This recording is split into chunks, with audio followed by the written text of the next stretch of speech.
الله الرحمن الرحيم ربنا إننا سمعنا مناديا ينادي للإيمان أن آمنوا بربكم فآمنا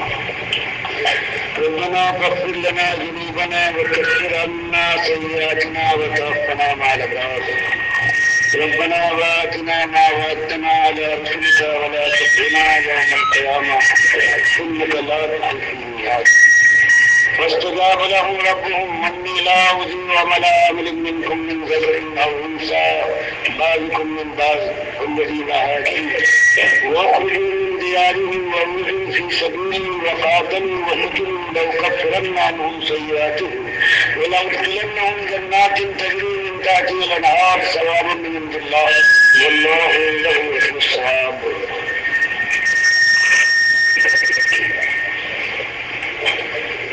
یہ بیان ہے اس کا جس میں ہمیں رات کو بغیر کسی ذاتی حق کے وجود بخشا سب کچھ دینے کے بعد یاد دلایا کہ یاد رکھنا یہ زندگی کا دائرہ یہی بیٹھا نہیں رہے گا. صبح و شام کی گردش تمہارے لیے بہرحال ایک دن تھمے گی اور اس کے بعد ایک وہ دن بھی آنے والا ہے کہ جب فیصلہ ہوگا ہماری بارگاہ میں ایمان کے اوپر. ہم فیصلہ کریں گے کہ کون جیتا اور کون ہار گیا. اس دن کو نہ بھولنا. کامیابی اور ناکامی کا دن آج نہیں بلکہ وہ دن آنے والا ہے. فیصلے کے بعد پھر جیتو گے تو ہمیشہ کی جیت ہے. کبھی ہار کا خطرہ پاس نہ پھٹکے گا اور اگر ہار گئے تو پھر کبھی ایک لمحہ بھی میسر نہ آئے گا جس میں سکون مل سکے چین سے آشنا ہو سکے. بات یاد دلائی کہ زندگی کے اوپر نہ بھولو اور یہ کہ جو کچھ یہاں تمہارے سامنے ہے یہ اصلی اور آخری چیز نہیں ہے. انجام کی خوبی اس بات پر منحصر ہے کہ کوئی اللہ کی آگ سے بچا لیا جائے اور مالک کی طرف سے مژدہ سنا دیا جائے کہ اللہ کے بندے جنتی تیرے انتظار میں بے قرار ہے اب داخل ہو جا ہمیشہ کا عیش ہے جوانی کو اب بڑھاپا نہ چھوئے گا. خوشی کے اوپر بادل کا ایک غم کا بادل نہ چھائے گا. جو کہہ دے گا تو وہ پورا ہو جائے گا اور جو دل میں سوچ لے وہ تیرا حق ہے. اب تیری مشیت میں پروردگار عالم بھی مداخلت نہ فرمائے گا. اور بفرض محال کبھی ایسا موقع آ جائے تو تیرا مالک وعدہ کرتا ہے اپنے کو مسئول بناتا ہے تجھے موقع دیتا ہے کہ ایک کامیاب جیت جانے والے اللہ کو اپنا اکیلا مالک مان کر اس کے سامنے سر جھکا کر غلامی کا حق ادا کرنے کی کوشش کرنے والے. اب کیا ہمیشہ حال یہ رہے گا کہ کوئی بات تیری ٹالی نہ جائے گی اور بفرض محال کبھی ایسا موقع آ جائے تو مالک تجھے حق دیتا ہے اور اپنے کو مسئول بناتا ہے کہ تو سوال کر سکتا ہے کہ پروردگار عالم تیرا وعدہ یہ تھا کہ ایک مرتبہ تیری چوکھٹ سے پار ہو جائے کوئی جنت کی تو پھر اس کے بعد اس کی مشیت میں کوئی مداخلت نہ ہوگی. لہم فیہا ما یشاؤون خالدین کان علی ربک وعدا مسئولا. کہ مالک تو نے اپنی کتاب میں تو یہ فرمایا تھا کہ ایک مرتبہ کوئی کامیابی کے ساتھ داخل ہو جائے تو ہمیشہ کے لیے اس کی زندگی عیش میں گزرے گی اور اگر وہ فرض محال کسی موقع پر اس کی بات نہ چلے تو مالک فرماتا ہے کہ میں مسئول ہوں تمہیں حق دیتا ہوں. تو یہ دو انتہائی ہیں یا تو وہ آگ لگے گی کہ بجھائے نہ بجھے گی اور کم سے کم اس کی کیفیت یہ ہے کہ پیر میں دو انگارے پوچیوں کی شکل میں پہنائے جائیں گے اور ان کی گرمی کا یہ عالم ہوگا کہ دماغ کا بھیجا کھول رہا ہوگا، اور اللہ کا یہ بندہ جہنم کی اس آگ کے اندر سمجھتا ہوگا کہ سب سے زیادہ عذاب میں مجھے مبتلا کیا گیا ہے۔ اللہ کے نبی حکم فرماتے ہیں یہ سب سے کم عذاب ہے جہنم کا۔ اور یہ بھی فرما دیا بخاری کی حدیث میں کہ ابو طالب ہے جس نے میرے ساتھ کیا کچھ نہیں کیا ہے لیکن بس ایمان سے اس نے دغا کی ہے، انکار کیا ہے، تو یہ عذاب اس پر ہو رہا۔ تو اندازہ لگائیے، مالک فرماتا ہے کہ جو میرے بندے ہیں صحیح معنوں میں شکر گزار بندے ہیں، نمک خوار ہونے کے بعد نمک حلالی جن کی روش ہے، ان کا عالم یہ ہے کہ پکارتے رہتے ہیں کہ مالک اننا سمینا منادی ینادی للایمان ان آمنوا بربکم فآمنا، کہ پکار سنی پروردگار عالم، تیری کتاب نے آواز دی کہ اللہ کے بندو مسئلہ ایک ہے، مالک نے تم کو دنیا میں بھیج کر ایک ہی آزمائش میں ڈالا ہے، اور وہ آزمائش یہ ہے کہ مالک کا کھا کر، مالک کی دھرتی کو ران کر، اپنے ایک مالک کی ہوا میں سانس لینے کے بعد، زندگی گزارنے کے بعد تمہارا انداز کیا ہے؟ تم ایک ہی مالک کے بندے ہو، غلامی کرنے والے، سر جھکانے والے، جان اور مال کا تحفہ پیش کرنے والے اس کے فرمان کے اوپر، یا خود مختار ہو، کام و دہن کے لذت کے رسیا ہو، کانوں کے سہانے بول تمہیں مرغوب ہے، آنکھوں کے نظارے کے متلاشی ہو، اور اپنے مالک کے ساتھ دغا کرنے والے نمک حرام ہو، تمہارے لیے بھی تمہارا مقام ہے ہمیشہ کے لیے، اور دوسروں کے لیے، ایمانداروں کے لیے بھی مالک کے یہاں رحمتیں ہیں، وسعتیں ہیں، پروردگار کی جنتیں ہیں، لہلاتے ہوئے باغات ہیں۔ وہ اللہ کے بندے کہ جو اس بات کو سمجھ لیں اور جو پکار اٹھے کہ ہم نے سنا مالک کے آواز دینے والا پکار رہا تھا کہ اللہ کی بندگی کی طرف آؤ، مالک کو اکیلا مالک مان لو، اس کے رسول صلی اللہ علیہ وسلم کی بندگی کی زندگی دیکھو، اور پھر آگ سے بچنے کے لیے اپنی جان لگاؤ، ورنہ یہ موقع ایک مرتبہ ملتا ہے اور اس کے بعد پھر موقع نہیں دیا جاتا۔ یہاں ان جوان مردوں کا ذکر آ رہا ہے، خوش نصیبوں کا، نصیبے والوں کا، اللہ کی توفیق سے جو اس بات کو سمجھ گئے ہیں، دل کی گہرائیوں میں یہ بات پیوست ہو جائے کہ جیت اور ہار کا دن آج نہیں، جیت اور ہار کا دن آنے والا ہے۔ زندگی کی یہ بہار ہے، بہرحال خدا کے انگاروں سے جھلس جائے گی، اور یہ بیٹھا ہوا دریا زندگی کا ایک دن تھمے گا، اور پھر وہی ایریا رگڑنے والا ہو اپنے گھر اور جھوپڑی کے اندر، یا عیش کے ساتھ زندگی گزارنے والا ہو برف رفتار سواریوں کا سوار، یہ چار کانوں کا محتاج ہو کر زمین کے پیٹ میں اتار دیا جائے گا۔ تو یہ بات جب ذہن کے اندر بیٹھ جائے، ہمارے سامنے، آپ کے سامنے یہ بات آئے اور دل سے قبول کر لے، اور نقشہ سامنے وہی ہو کہ جو اس سے پہلے آواز اٹھی تھی، اور اس کا اٹھانے والا اللہ کا آخری رسول صلی اللہ علیہ وسلم کتاب کی شہادت پیش فرماتا تھا کہ تمہارے مالک کا یہ حکم ہے کہ جو ایسے جوان مرد ہوں اور جو پکار اٹھے کہ ہم نے یہ آواز سنی،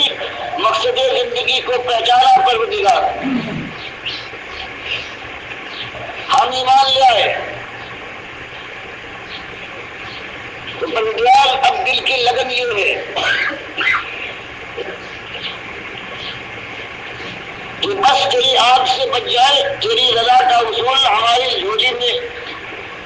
آ کر اپنا زور ڈال دے، اور پروردگار عالم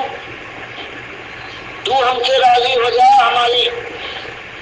وہ خطائیں جو ہم نے نادانی سے بھول کے کی ہیں،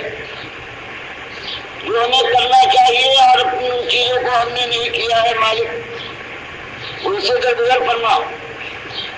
اور جو نفس کے بہکاوے سے اور شیطان کے فریب سے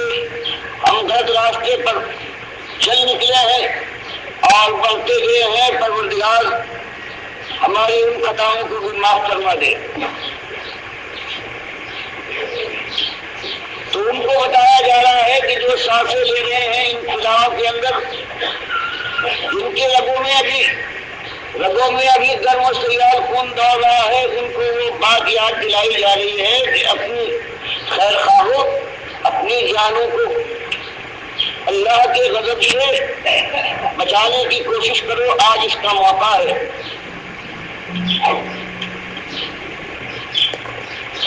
اور پھر دعا یہ کرو وتوفنا مع الابرار، مر کے تو سب ہیں، یہ گھاٹ موت کا ایسا ہے کہ اس کے سارے اترتے رہیں گے، لیکن ایک موت یہ ہے بے فکری کے ساتھ زندگی کوئی گزارے۔ اللہ نے کیوں بھیجا ہے، پروردگار نے کیا چاہا ہے، پروردگار کا حکم کیا ہے، اس کے رسول صلی اللہ علیہ وسلم نے کیا کر کے دکھایا ہے، اپنے صحابہ کو کیا تعلیم دی تھی، جس سے بے پرواہ ہو جائے اور یہی صبح و شام ہے، یہ اتار چڑھاؤ ہے، بس ان کے اوپر نیچ مرے۔ ایک زندگی یہ بھی ہے، اور ایک زندگی ہے دل نیکی اور اللہ کی فرما برداری، اس کے لیے ہمیں بھی اور آپ کو بھی اللہ کے سامنے گرا کر دعائیں مانگنا چاہیے کہ مالک توفنا مع الابرار۔ تو بتایا گیا، یہ سکھایا جا رہا ہے، یہ وہ چیز ہے کہ اللہ کے نبی صلی اللہ علیہ وسلم راتوں کی تاریکی میں اپنے بستر سے اٹھ کھڑے ہوتے تھے، چولہے کے اوپر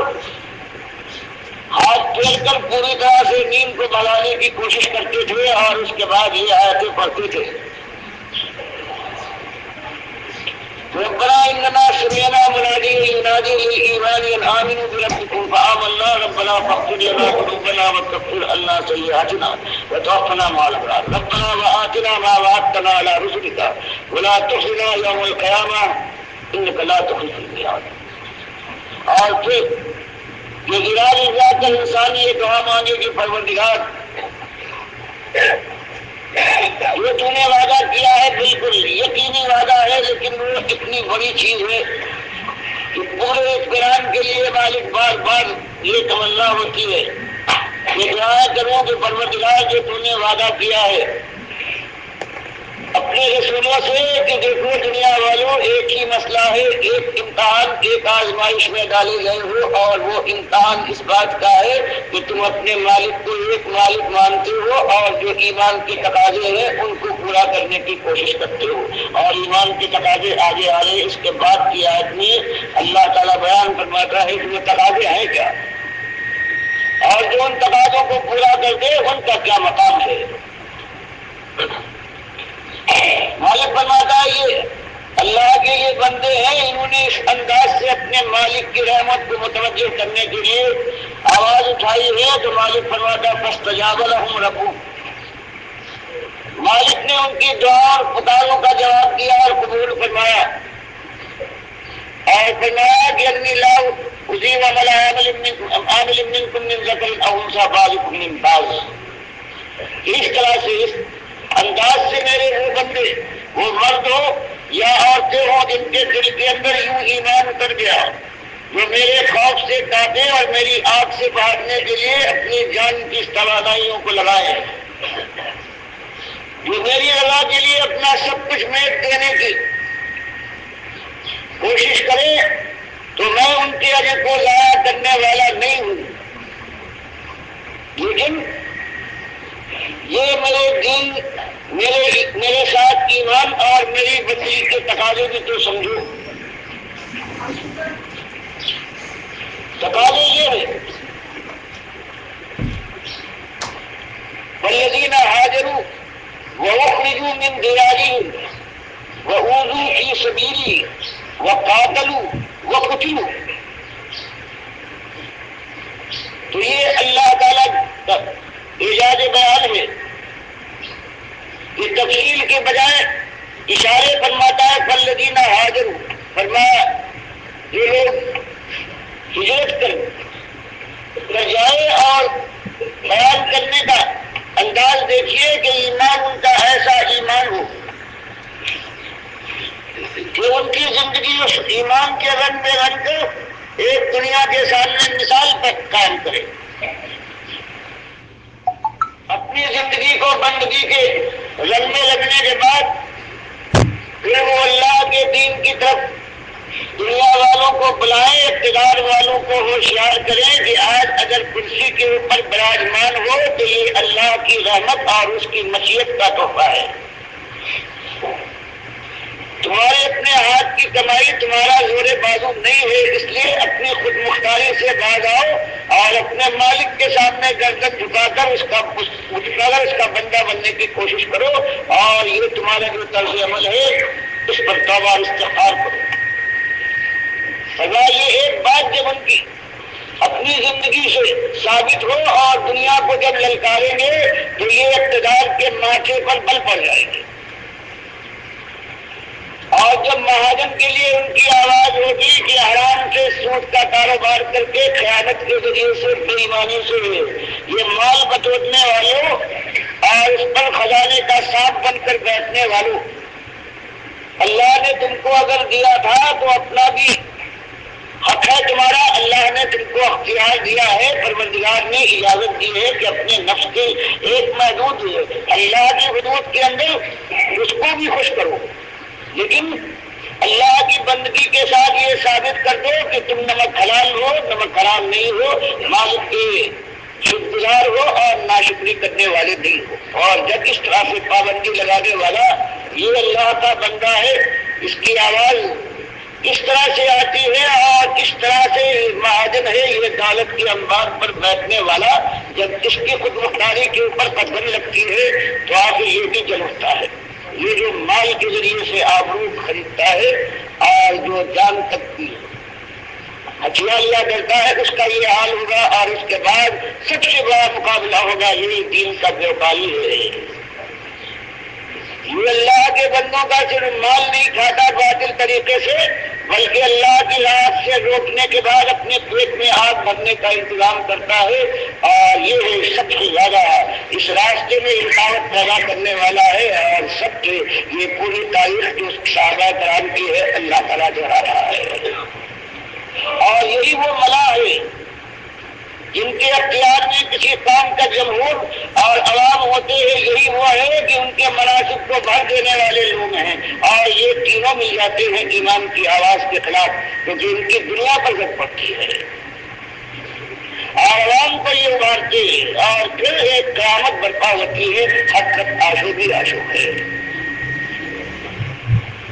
مالک فرماتا ہے پھر یہ ایماندار جو خود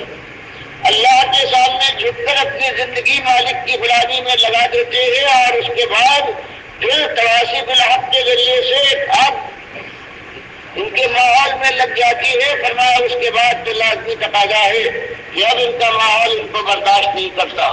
فرمایا جا رہا یہ ان کے لیے اللہ کے وعدے ہیں جن جوان مردوں کے اندر یہ بھوتا ہے کہ ایمان کی پہلائیوں کو، وسعتوں کو، تقاضوں کو سمجھ لے،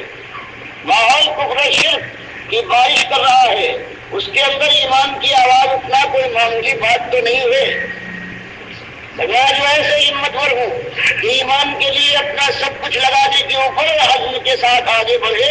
اور پھر آخر کار ان کا ماحول ان کو نکال پھینکے، اب ان کو برداشت نہ کرے، تو یہ چوٹ کھانے کے بعد بجائے اس کے کہ ان کے دمخم کے اندر کوئی کمی آئے یا کہیں کہ چلو گھر بار چھوڑا ہے، اپنی معاش کے جو وسائل تھے ان سے ہاتھ دھونا پڑا ہے، گھر سے بے گھر ہوئے ہیں، کچھ سستا لے، کچھ پرانی کمیاں جو ہے ان کو پورا کر لے، فرمایا نہیں۔ مالک فرماتا ہے جن کا انداز یہ نہیں ہے، جو اللہ کی رضا کے لیے، جو اللہ کے وقار کے لیے، جو اللہ کو راضی کرنے کے لیے اپنے مالک سے معافی اور درگزر کے طلب کے اندر جب یہاں تک گئے ہیں، اس کے بعد مالک نے فرمایا وَأُوذُوا فِي سَبِيلِي، بات کو کھول کر سامنے لا رہے ہیں، اور اس کے بعد کہیں آنکھیں نکالی جا رہی ہے، کبھی لال پیلے ڈورے ان کی آنکھوں کے ظاہر ہوتے ہوئے، کبھی ماتھوں پہ شکن پڑتی ہے، کبھی ہاتھ آگے بڑھتے ہیں، اور کبھی پھر یلغار ہوتی ہے، پھر صبح و شام ان کی زندگی ہے، اور وہ مشکلات میں اللہ کے راستے میں، خالص مالک کے راستے میں ستائے جاتے ہیں، لیکن ضدی نہیں بلکہ جمے ایسے کہ کہتے ہیں کچھ کر لو، جلا ڈالو اس کھال کو اور توڑ ڈالو ہاتھ اور پیر، گھسیٹتے رہو اس ریگزار کی اس گرم ریت کے اوپر، لیکن معاملہ یہی ہے کہ مالک اکیلا ہے، اسی کے ہم بندے ہیں اور اسی کی طرف بلاتے ہیں، چاہے کچھ کر لو کرنا اردو کی سبھی۔ اور اس کے بعد پھر اللہ کی رحمت سے جب وہ مبارک پاتا آتا ہے وہ قاتل ہوا کچھ ہوا، پھر اس کے بعد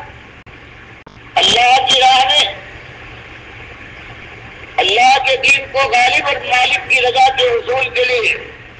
پھر اپنی جان اور مال کا تحفہ لا کر اللہ کی راہ میں پیش کر دیتے ہیں،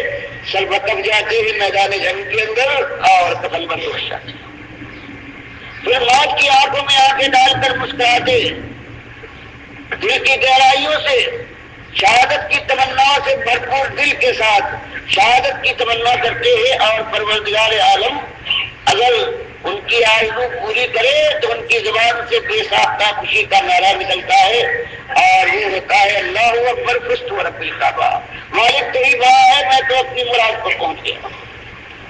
تو بتایا گیا کہ زبان کے پھاگ اڑا کر کلمہ پڑھ لینے کے بعد اور مسجدوں میں 5 وقت کی نمازیں اور روزے اور فرائض ادا کر لینے کے بعد اگر تم یہ سمجھتے ہو کہ جنت کی بہاریں تمہارے لیے تیار کی گئی ہیں، تمہاری خام خیالی، بلکہ تمہارا انداز اگر تم صحیح معنوں میں کامیابی سے ملنا چاہتے ہو تو اپنی زندگی کو اللہ کی بندگی میں اہم سنت کے مطابق بنانے کے بعد پھر اللہ کے دین کی سرفرازی کے لیے اللہ کے کلمے کو سربلند کرنے کے لیے مالک کی بات جیسے ہر جگہ چلتی ہے دنیا میں بھی اس کو چلانے کے لیے پھر اپنی جان اور مال کا تحفہ پیش کرو، اور پھر راستے میں اللہ سے توفیق مانگ کر جنگ جانے کی کوشش کرو، تب مالک کا وعدہ ہے کہ یہی وہ لوگ ہیں کہ جن کے اوپر میری رحمتیں برسیں گی، اور جگہ جگہ قرآن کا یہی معاملہ ہے، مالک یہی فرماتا ہے ان الذین آمنوا والذین ہاجروا وجاہدوا فی سبیل اللہ واللہ ان الذین آمنوا والذین ہاجروا وجاہدوا فی سبیل اللہ اولئک یرجون رحمت اللہ واللہ غفور رحیم۔ ایمان کا یہ جو انداز ہو جاتا ہے کہ یہ کھویا جس کے زبان کے کچھ بول ہیں اور کچھ عبادتوں سے یہ مرکب ہے، باقی کچھ نہیں ہے، تو مالک فرماتا نہیں، ہمارے یہاں جو ایمان معتبر ہے وہ ایمان ہے کہ ایمان کے بعد پھر آگ لگ جائے اس کے ماحول میں، تو اس کے بعد ہجرت کے مقام آواز دے، اور آخر کار اگر اللہ کی توفیق ہو وہ دور بھی آ جائے، وہ مبارک دور کے اتمام حجت ہو جائے باطل کے خلاف، اور پھر فولاد کو بھی اس میں لا ڈالا جائے، اس وقت کہ جو جنگ کے آخری وقت تک جمع رہے، یہ ہے اولئک یرجون رحمت اللہ۔ اگر یہ اللہ سے رحمت کے متوقع ہے تو مالک فرماتا ہے کہ ہاں ان کو امید رکھنا چاہیے کہ اللہ غفور رحیم، مالک ہے صرف یہی نہیں پر رحمت فرمائے گا، لیکن بلکہ ان کی کتنی خطائیں ہیں، بھول چوک ہے، اس کو ڈھانپ دے گا، اور انجام کار جنت کی بادشاہی ان کے قدموں میں لوٹے گی۔ تو یہ ایک بات ہے، اور آج یہ ماحول آپ دیکھ رہے ہیں، اس زمانے کی کا ذکر ہے کہ ہر طرف سے باطل حملہ آور تھا، اور اللہ کے کچھ بندے تھے کہ جو اللہ کی دین پر قائم تھے، اپنے نبی صلی اللہ علیہ وسلم کے ساتھ دائیں اور بائیں اور آگے اور پیچھے ان کی غیرت کی جانوں کا قلعہ بنائے ہوئے تھے کہ یہ ایمان کے داعی ہیں، اور ان کے ساتھ مل کر اللہ کی راہ میں ہم آگے بڑھ سکتے ہیں۔ اور انہیں چند کا میں ذکر کرنا چاہتا ہوں، ایک مطلب اس صورت کا ذکر ہے آل عمران کا، جو احد کی جنگ سے متعلق ہے، اور آپ کو معلوم ہے کہ احد کی جنگ میں وہ جو ہجرت کے مقام میں طے کر چکے ہوں اور جو اللہ کی راہ میں ہر طرح سے ایذاء میں ڈالے گئے ہوں، ان کی تعداد 4 تھی جو شہید ہوئے ہیں احد کے دن۔ ایک ان میں حمزہ ابن عبد المطلب ہے رضی اللہ تعالیٰ عنہ، دوسرے عبداللہ ابن جہش ہے، تیسرے شماس ابن عثمان ہے، اور شہداء تھے مصعب بن عمیر رضی اللہ تعالیٰ عنہم اجمعین ہیں، یہ 4 ہیں مہاجروں میں سے، اور باقی جو ہیں یہ انصار کا معاملہ ہے۔ اب ان کی زندگی کے مختلف پہلو کہ اللہ کے بندوں نے کیا کیا ہے، اس میں مصعب بن عمیر وہ شہزادہ ہے قریش کے خاندان بنو عبدالدار کا، جس کے لیے ترمذی کی روایت میں آتا ہے، محمد بن کعب القرظی بیان کرتے ہیں، نبی رضی اللہ تعالیٰ عنہ کا کہنا ہے کہ ہجرت کے بعد مدینے میں ایک دن یہ شہزادہ مصعب بن عمیر اس شکل میں آیا ہے کہ اس کے بدن کے اوپر صرف ایک چادر ہے، بجائے اس کے کہ اوپر چادر ہوتی ہے نیچے رات، اور وہ چادر بھی ایسی پھٹی ہوئی اور پوشیدہ تھی کہ جگہ جگہ پاون لگے ہوئے تھے، اور پیر بھی چادر کے کپڑے کے نہیں بلکہ پوستین اور چمڑے کے۔ اللہ کے نبی صلی اللہ علیہ وسلم نے دیکھنے کے بعد فرمایا یہ وہ جوان ہے کہ اس سے زیادہ عیش کسی جوان نے اپنی جوانی میں قریش کے شہزادوں میں سے نہیں دیکھا ہے۔ آج اللہ کی رحمت ہے آپ کی آنکھوں میں آنسو مند آئے کہ آج اللہ کی رحمت ہے کہ سال میں ہے یہ اللہ کا یہ بندہ، اور کیسا مطمئن ہے۔ عالم یہ ہے کہ کبھی ایمان لانے سے پہلے جب تک ماں کی محبت بھری آنکھ اس کی طرف تھی، خناس لاکھوں کی مالک تھی، اپنے بچے پر جان چھڑکتی تھی، اگر نکلے تو غلاموں کے پرے ساتھ ہوتے تھے، ایک لباس اگر پہن لیں تو آنکھ پر آئے لوگوں کی، پھر دوسرے دن اس کو پہننا گوارا نہیں کرتے تھے۔ آج ان کا یہ عالم ہے، اور پھر